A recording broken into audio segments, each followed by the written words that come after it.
Travis Holmes with the Duval podcast and the BigCatCountry.com and the Believe Podcast Network here with their Jacksonville Jaguars 53-man final roster prediction now that the Jaguars have wrapped up their preseason finale down in Miami, ending the preseason 0-2-1 with the 14-6 loss to the Dolphins. But it's preseason.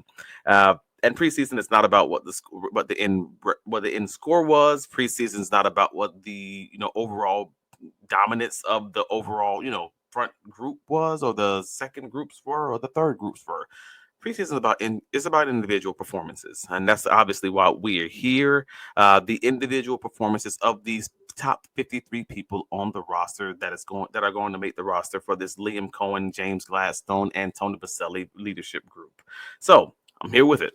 But if you haven't already gone over to the site over at BigCatCountry.com, you will see my full write-up there with all of the small intricacies that maybe I don't have a chance to mention here, or if I just forget something because I'm talking and I don't want to just read all of that information to you. Yeah, go and take a look at the site. It's obviously there, and it is great work, if I must say so myself, because it's mine. So yeah, let's do it. But yeah, let's start this bad boy off with the quarterback group. But before we get into that, Ashley, you know what? Let's get into the dates. Just so those who don't know, cut down day is on Tuesday, August 6th, where the rosters are cut down across the NFL from 90 players to the top 53. That is at 4 p.m., I believe, on Tuesday, August 26th, with the final cut claims due to the NFL at noon on Wednesday, the 27th. Once on that, at that same point, you can start to establish your 17-man practice squads and the November 4th trade deadline. These are all your primary NFL dates that are upcoming for this upcoming 2025 NFL season, to regular season to begin. And to those of you who missed the Duval Dive post-game podcast, please go back and take a quick look at it. It was a dope experience. We ended up going a little bit of overtime just because it was that much fun with the comments. You guys kept it long. You guys kept it going on. We had some great additions to the conversation. So we said, let's keep moving it. But I did want to get to this one since we didn't get to get to it on the podcast. Kyle and I, KB Hawk stated that if this is the bottom of the roster for the Jags, I am very hopeful for the season. We are going to cut some good players, and that is a statement I will absolutely agree on. There will be some players on this Jacksonville Jaguars roster, unlike previous seasons and unlike previous times, where you're like, oh, you look up and like, oh yeah, he's playing for so and so, and he's actually contributing. Like, I can see that in a few ways, whether it's in special teams, defense, or offense. So again, let's get into it. So to start this thing off with the quarterback position, I had this as a very easy two-man race with Trevor Lawrence and Nick Mullins both making the top 53 roster because, of course they did. Now, I know I put Seth Hennigan as my practice squad candidate. That's only just because I just forgot to update it. That's really what it came down to. My practice squad currently shows that John Wolford would be the candidate there. And I just believe that's just because he knows the offense. And that's a big benefit. Like, I think Seth Hennigan probably has the higher ceiling overall if you're just talking about John Wolford versus Seth Hennigan. But overall, John Wolford knows the offense, and that's always going to give you the leg up when you're talking about a backup quarterback, because at that point, their job's not to be the best guy in history. Your job's simply to not fumble the bag. It's to make sure that you can keep the wheels spinning, keep the plate spinning, and not allow the team to kind of go in disarray in that point. So I think that's what John Wolford gives you more than Seth Hennigan gives you. But I also wouldn't be so super surprised if the team would end up going outside of the team and maybe even claiming someone on waivers or making a small time trade for a third guy or something along those lines, if they truly felt like that was someone who was available who would help them in that way. But following that up, you have the running back room. I think that's a very easy conversation also, just to be clear. You got Travis Etienne, Tank Bixby, Bayshaw Tootin, and LaQuint Allen. as your top running backs. I do believe that they would end up keeping all four of those backs. I personally have Travis Etienne and Tank Bigsby both listed as co-starters, with Jaquinton Jackson as probably your prime practice squad candidate, unless they were again looking to bring someone in from outside of the organization. Uh, and then you kind of lead over to that tight end room. We kind of know what that was going to look like from the time that Evan Ingram was cut. So I think, again, this is one of those pretty clear situations I'm not going to waste too much time on. But yeah, you have Britton Strange, who's obviously your starter, Hunter Long and Johnny Munt, who's sort of your tight end twos, co-starters, we'll say, with Quentin Morris rounding out the group. Now, I know there's been a lot of argument, at least in Jaguars media, about whether or not the Jaguars would end up keeping four tight ends versus three tight ends. I personally think they'll keep four tight ends because you're coming from a Liam Coen situation in 2024 with the Tampa Bay Buccaneers, where they had so many injuries that they end up having to run a lot more 12 personnel and a lot more 13 personnel. I could see something where he's just a little bit like, I think I would prefer to keep four guys, especially with the potential that the Jaguars receiver room may be a little lighter. We will get into that in a second. But that's just my current thought process. And if you're looking at Liam Cohen's offense, both in 2023 with the Rams and in 2024 with the Buccaneers, both of those last two seasons, he kept four tight ends. So I'm going to lean on that probably being the route that they end up going for the Jacksonville Jaguars, again, with Sean Bowman as the practice squad candidate that I would say is the practice squad candidate of choice in that tight end room. For the receiver group, I have Brian Thomas Jr., De'Ami Brown, Travis Hunter, and Parker Washington as the top four. I think that was pretty easy, pretty obvious, personally. As the wide receiver 5 spot, that's the one that seems primarily questionable. A lot of folks love Eli Pankel. Some have their preference with Trenton Irwin. He's been getting more reps, especially in weeks 1 and week 2. I'm still leaning towards Austin Trammell, even though he didn't have the greatest week 3 preseason game. I just think his special teams prowess, his ability to return punts also as your backup, likely behind Parker Washington. I think all those things are important. And if the Jaguars don't bring in an outside candidate, like they were reportedly interested in making a few, calls for trade options that are out there for that wide receiver 5 spot, maybe even wide receiver 6 spot, then I do believe that Austin Trammell's probably your 5th guy, if not your 6th guy. Again, if they bring in another guy in. So I'm leaning that way, Austin Trammell. And if you disagree, I understand it. Argue with me in the comments or argue with your mama. I got you. But yeah, and then you have the Jacksonville Jaguars offensive line unit. That's where we're going to head over to next, because that's one that's chock full of a lot of information, and I'm not sure how we're going to land on that one. But yeah, we have the 10 offensive linemen, technically speaking, though I put 9 on here, and I'll let you know exactly why that is in a second. But the gist of it is you have Walker Little, Ezra Cleveland, Robert Hainsey, Patrick McCarry, and Anton Harrison as your top 5, starting 5 offensive linemen from my perspective. I will still keep Fred Johnson rostered because I think he played pretty dominant, especially last week, especially in the run game. Wyatt Milam, Jonah Monheim, we've seen how they'll have those two played the first 2 weeks of the preseason. I think they've easily earned their roster spot, especially being brought in by this regime. Chuma Adoga was their favorite right guard until Patrick McCarry got back from injury, and I think that's very clearly the case, especially with him not playing the past 2 weeks. And swing tackle Cole Van Lannon. Now I have an asterisk next to his name because I think that could be a potential situation depending on the severity of his injury. What that could be, they may want to put him, on IR with the designation to return. If it's a longer, injury, a longer term injury, if it's just something that's basic and simple that he'll be back in week 1, week 2, maybe even week 3, then he'd be your 10th guy on that roster. So I only have 52 people listed on this roster because of the thought process that Cole Van Lannen's injury situation that I'm a little questionable on, because I don't know the specifics of his injuries, and the team has not given us any advanced information just yet because they don't have to, because we're not in the regular season. So with those being my 9/10 offensive linemen, as you're probably going to guess, Javon Foster, offensive guard / offensive tackle, drafted by Trent Baalke, would not make this final roster along with Sam Wormley and offensive tackle Ricky Lee. So then we have the defensive line. Now that we've kind of wrapped up the offense, moving on over to the defensive side of the ball, my favorite side of the ball. Sorry, I'm biased. We have the Jacksonville Jaguars defensive lineup where I keep 8 rostered with Josh Hines-Allen, Trevon Walker, Emmanuel Agba, and Dewan Smoot as your top 4 defensive ends. Some of those guys can obviously flip on the inside, both Agba and Smoot have that ability on passing down. So I think that would be kind of reasonable for this line to have that kind of a depth. That sort of depth, they probably haven't had that level of depth since maybe the 2017 season. I would even argue that the 2022 season didn't have that level of depth. With Devon Hamilton as your primary nose tackle, but also having Colin Saunders as your backup to him.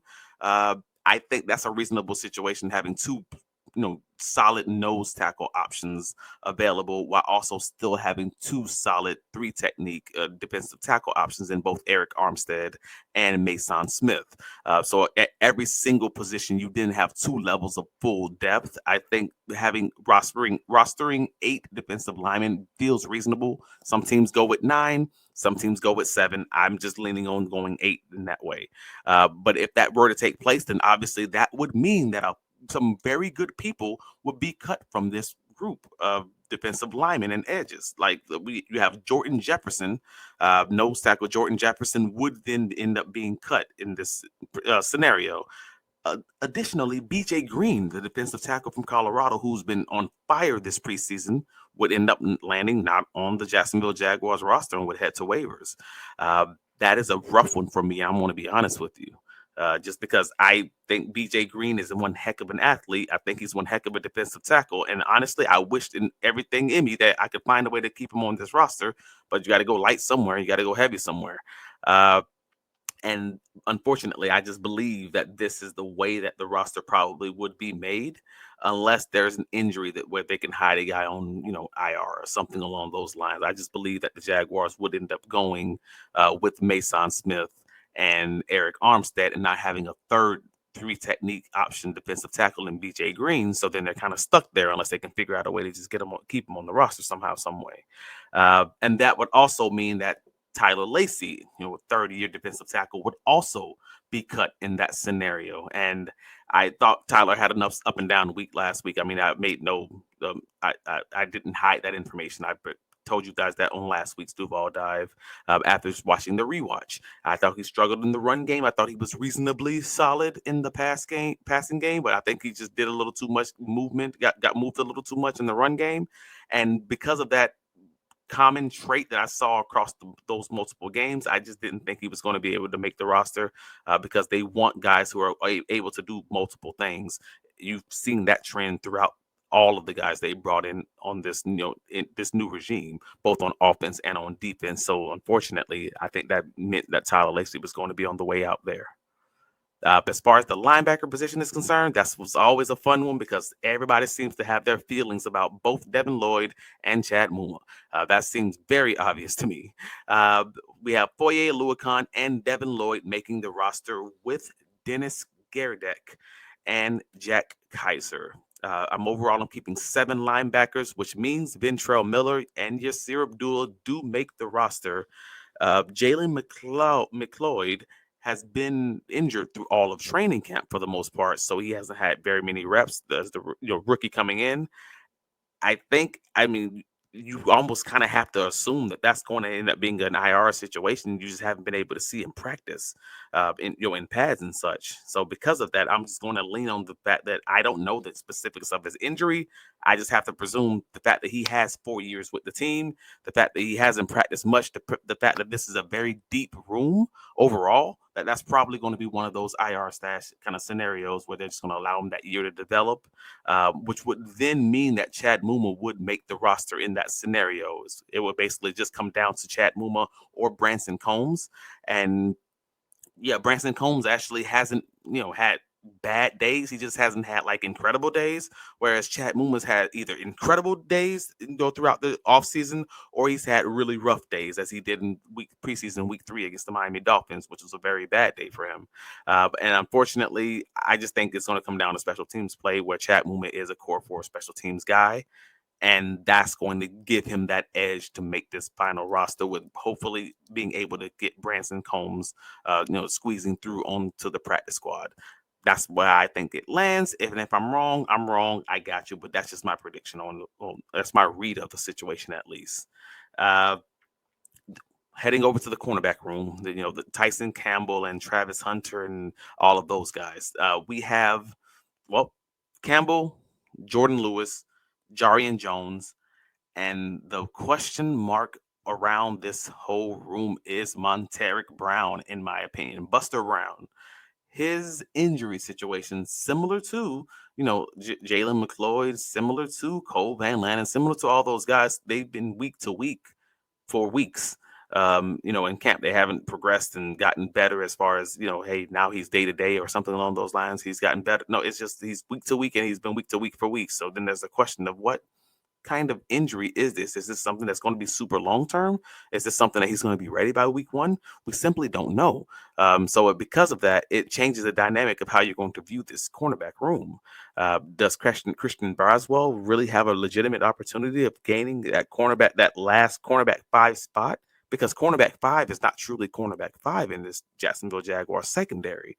Cornerback 5 is actually cornerback 6, because you have Travis Hunter, who's currently on this roster build listed as a receiver, but he's also a cornerback. But he takes up 1 roster spot while playing both positions. So cornerback 5 is actually cornerback 6.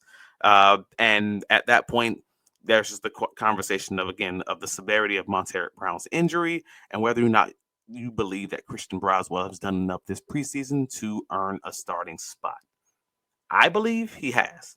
I believe that last spot goes to Christian Braswell, and because of you being able to save that additional roster spot with Travis Hunter, you're probably going to make sure you're in a safe spot as far as Christian Braswell is concerned. And whatever happens to Monteric Brown as far as IR, not IR, whatever, I think you'd still be in a reasonably smart space there. So I think Christian Braswell gets that final cornerback spot, and DeAndre Prince, again, another recent draft pick who was brought in to play in Brian Nilsson's press man defense that is no longer being played, is then on the outs as far as that's concerned. Additionally, so would Jabbar Muhammad, but I think he's shown significant progress. And I think Jabbar Muhammad, I would hope, fingers crossed, he will be able to squeeze through waivers and make it onto the practice squad. But I do question that one because of his college pedigree. He might be someone that another team would snap up immediately just because of them, liking his 2023 college tape.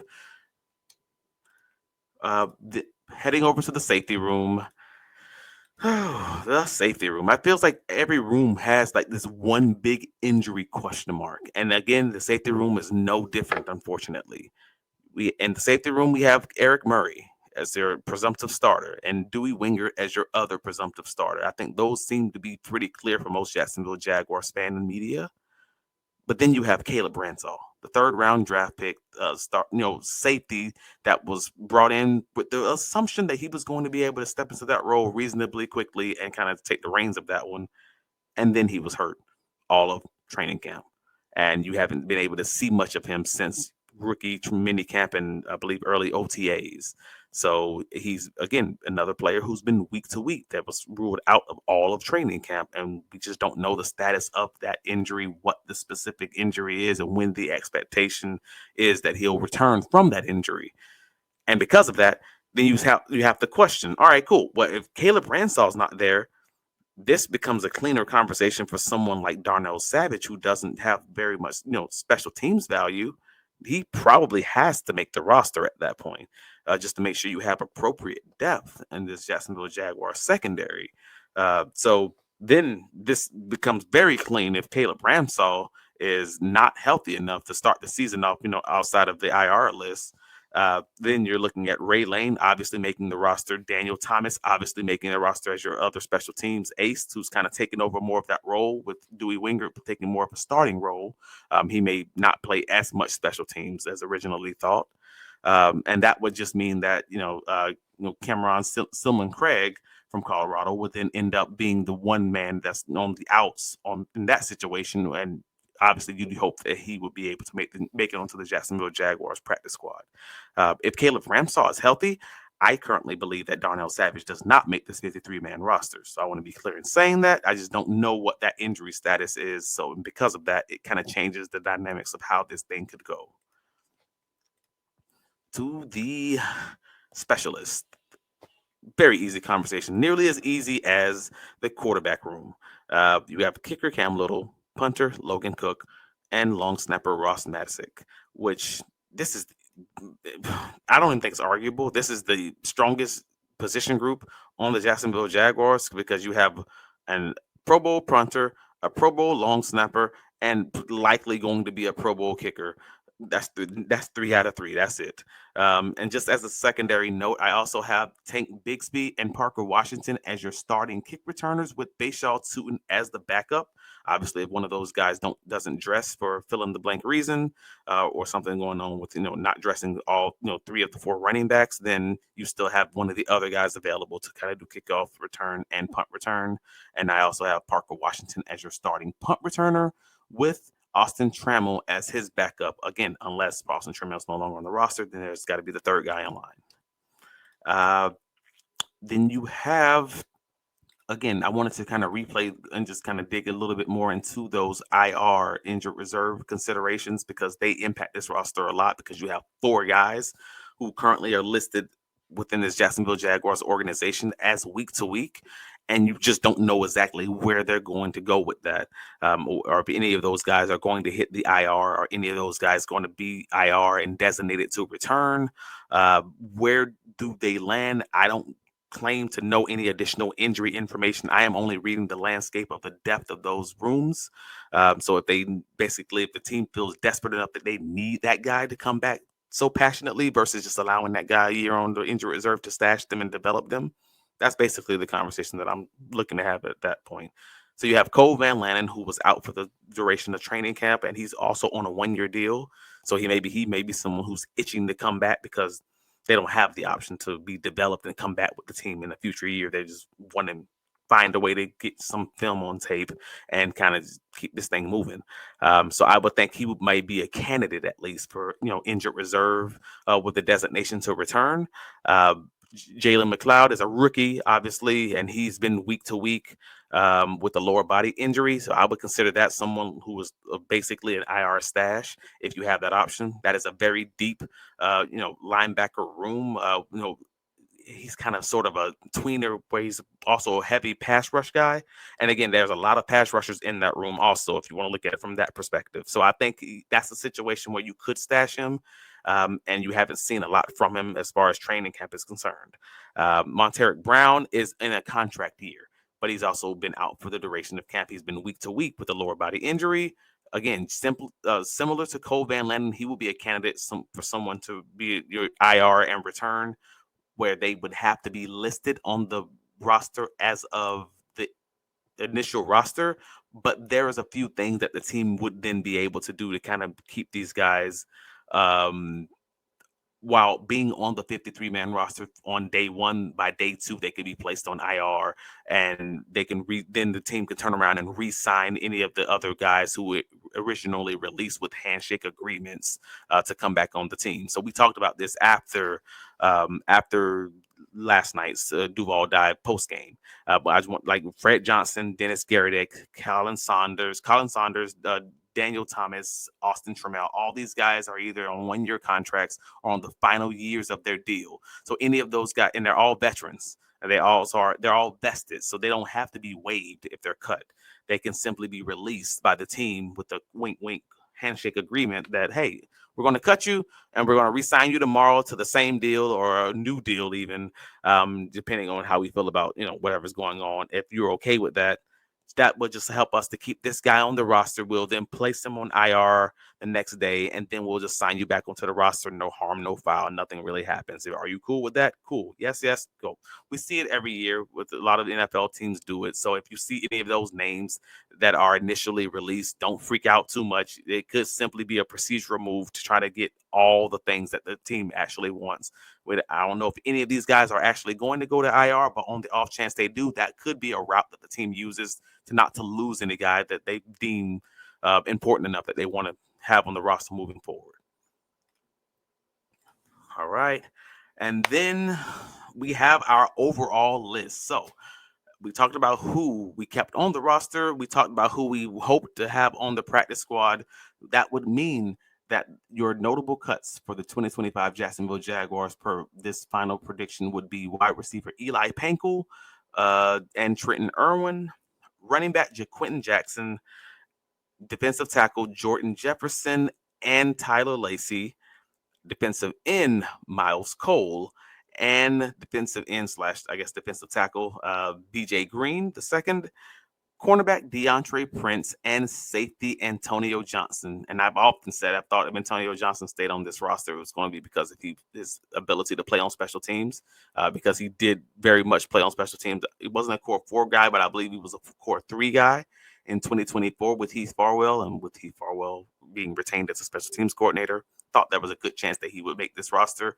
But just seeing how good Ray Lane is at special teams, seeing how good, obviously we know how good Dewey is and how good Daniel Thomas is as a stacked safety room with a good number of special team aces also in that room.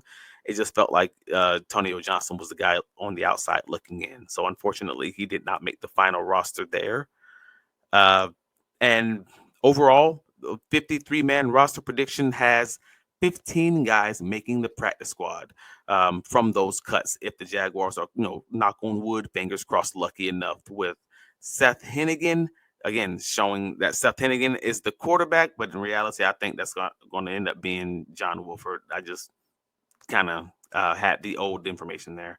We have Eli Pankel, Trenton Irwin as your receivers for the practice squad, JaQuinton Jackson as your running back, tight end Sean Bowman as your only tight end, Javon Foster and Sal Wormley and Ricky Lee as your 3 offensive linemen. If they were able to clear waivers, these guys will be your guys as far as your offensive line candidates, with Jordan Jefferson at nose tackle.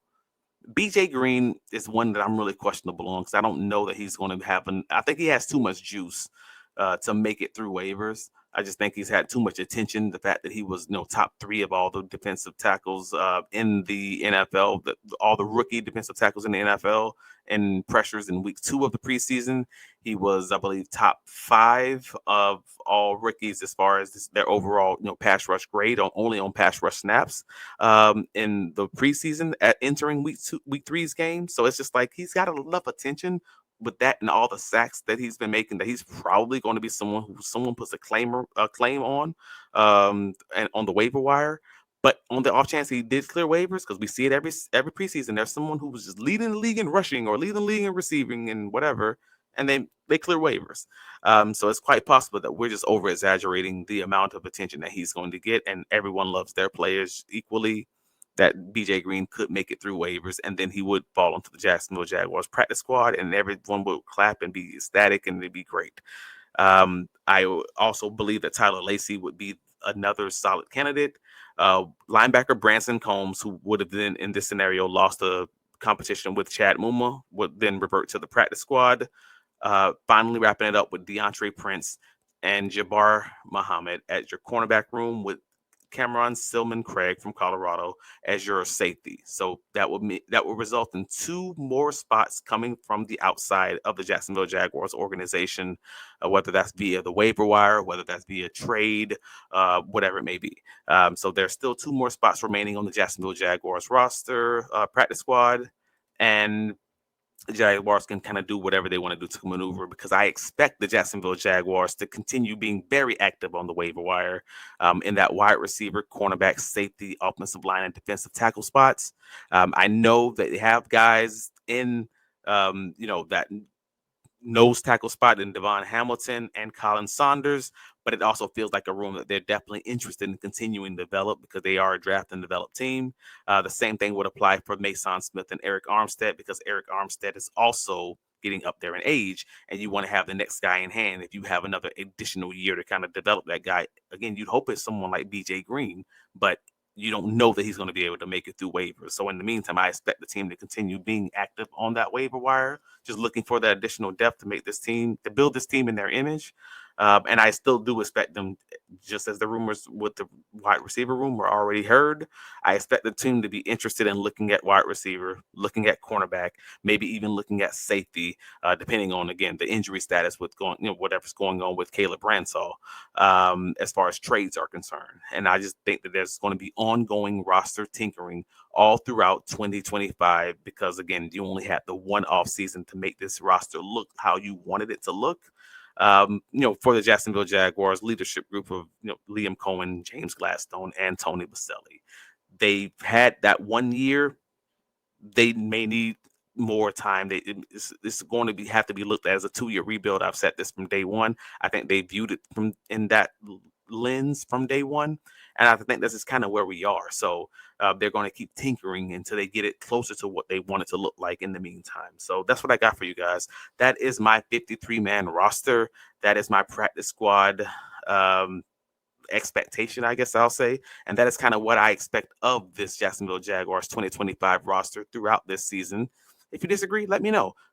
Let me know in the comments on the Big Cat Country article. Let me know here at the Duval Dive. If you're listening to the sound of my voice, please stop the pod for a second. Click the like button. Please click the like button. Subscribe. Rate and review us wherever you catch the podcast. And come on, talk to us. Talk to me on the socials. If you disagree, we'll have a whole another podcast telling me why you disagree. Next week is going to be mailbag week. So if you have questions, if you have comments, if you think my takes are terrible, let me know, and we'll talk about it. Maybe we'll talk about it live on the Wednesday podcast, and we'll get into it. Let's chop it up because we love you guys providing us all this additional content, all this additional information that allows us to talk about what you want to talk about. So yeah. Follow me on all the socials, Travis D. Holmes. Follow us on the BigCatCountry.com website. Save it as your favorites.